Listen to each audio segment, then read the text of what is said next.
Assalamualaikum warahmatullahi wabarakatuh. Sahabat Devar dimanapun Anda berada, semoga sehat selalu, panjang umur, dan banyak rezeki.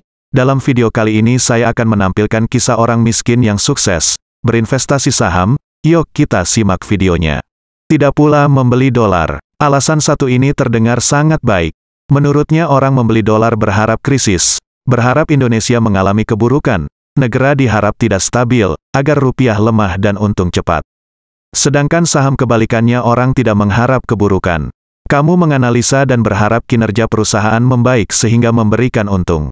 Lo Heng Hong juga menyarankan, kamu jangan menabung di bank. Pasalnya bunga kecil tidak menghasilkan untung. Ia sendiri menyimpan seperlunya, tidak semua. Bagaimana dengan deposito? Tidak pula pilihan. Ia menyebut bahwa ketika deposito, ketika inflasi dengan bunga kecil sama saja miskin pelan-pelan. Dalam 11 tahun belakangan, contohnya Bursa Efek tumbuh. Sejak bom Bali 2002 IHSG, telah naik dari Rp330 menjadi Rp5.251 pada Mei tahun 2013. Ada saham sampai naik 1000%. Pernah dia membeli saham dari perusahaan petrokimia seharga Rp200 pada tahun 2008 malah turun jadi Rp60. Saham tidak dijual tetapi malah beli. Dia membeli makin banyak hingga pada tahun berikutnya harga naik menjadi Rp600 dan dia menjualnya. Dia mengakui dirinya sebagai investor. Menurut Lo Heng Hong, investor nafasnya harus panjang, buat bermain sampai bertahun-tahun tanpa berhenti, hingga menghasilkan nilai. Seorang investor berarti kuat secara modal. Maka ia menyarankan jangan memakai uang hutang atau uang sehari-hari sebagai investasi bursa saham. Contoh nyata kenapa bukan uang sehari-hari. Lo Heng Hong pernah dikabarkan rugi besar sampai uang tinggal 15% pada krisis 1997 sampai 1998. Namun dia tetap membeli saham meski posisi rugi. Dan hasilnya uang berbalik ketika ekonomi membaik. Bahkan nilai asetnya berlipat sejak 1998 sampai tahun 2013 lampau. Pekerjaan Lo Heng Hong sebagai investor adalah mencari saham-saham murah di bursa. Ia menggunakan strategi yang sangat sederhana, beli paling murah, tetapi paling bagus prospeknya. Kemudian dia simpan, sabar menunggu, hingga harga bursa saham naik, disinilah dia mendapatkan keuntungan. Ia menjelaskan 90% investor tidak tahu apa yang mereka beli. Dia melanjutkan, investor kebanyakan seperti membeli kucing dalam karung. Contoh lagi ketika Lo Heng Hong membeli saham PT Multibreeder Adirama Indonesia Tbk, perusahaan ternak ayam terbesar kedua seharga Rp250. Dia dapat 8,28% saham di pasaran atau senilai 6 juta lembar. Total lembar saham di pasaran mencapai 75 juta. Nilai perusahaan Rp250 kali 75 juta atau setara Rp18,75 miliar. Padahal kalau dihitung untungnya mencapai Rp106 miliar. Banyak investor tidak sadar. Alhasil ketika dia asik menyimpan dan menjual, harganya tepat naik sampai Rp31.500 di tahun 2011. Saya memperoleh untung 12.500%. Tegasnya, ia pernah memiliki 850 juta lembar saham PT Panin Finansial Terbuka, di mana dia membeli sewaktu harganya masih Rp100.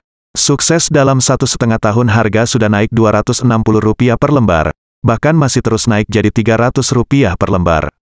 Bicara tentang hasil, maka properti pertama dia adalah rumah tinggal di Green Garden. Ini hanya dari investasi pasar saham. Dia membeli sejak Januari tahun 1994. Di mana pada 1993 dia sudah bisa menghasilkan uang cukup buat membeli rumah. Dia ingat betul ini merupakan hasil penjualan saham PT Rick Tenders Indonesia, perusahaan pelayaran, di mana harga beli Rp800 dan dijualnya seharga Rp1.300 per embar. Waktu itu pasar saham likuid. Dia tidak punya apa-apa. Hanya satu saham tersebut dipertahankan karena ia memang tidak punya banyak uang. Waktu itu pasar saham tengah booming. Saat itu saya tidak beli banyak, ia melanjutkan. Untung kejeliannya tepat. Sekarang dia bahkan sudah punya apartemen di Pantai Mutiara dan villa di Cisarua. Tidak ada properti yang disewakan. Ia menganggap dirinya adalah investor saham. Baginya membeli saham sudah cukup, dibanding menyewakan apartemen. Angka aset Lo Heng Hong tidak pasti. Angka di atas bisa saja lebih atau kurang. Namun yang pasti dalam sebuah sesi seminar ketika ditanya, dia mengatakan hasilnya cukup buat seumur hidup.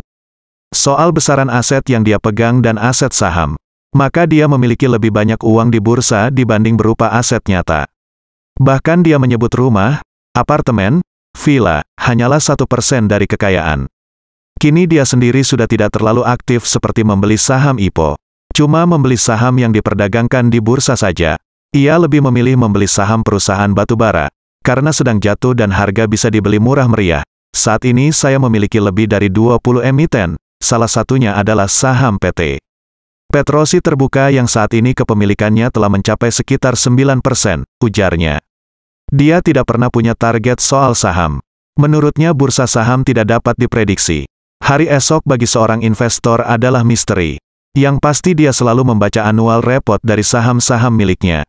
Ia akan menemukan bidang usaha, laba usaha, keuangan, pemiliknya, direkturnya, dan komisarisnya. Tidak membeli kucing dalam karung. Tuhan memang Maha Pengampun, tetapi bursa efek tidak mengenal kata ampun kepada orang yang tidak tahu apa yang mereka beli.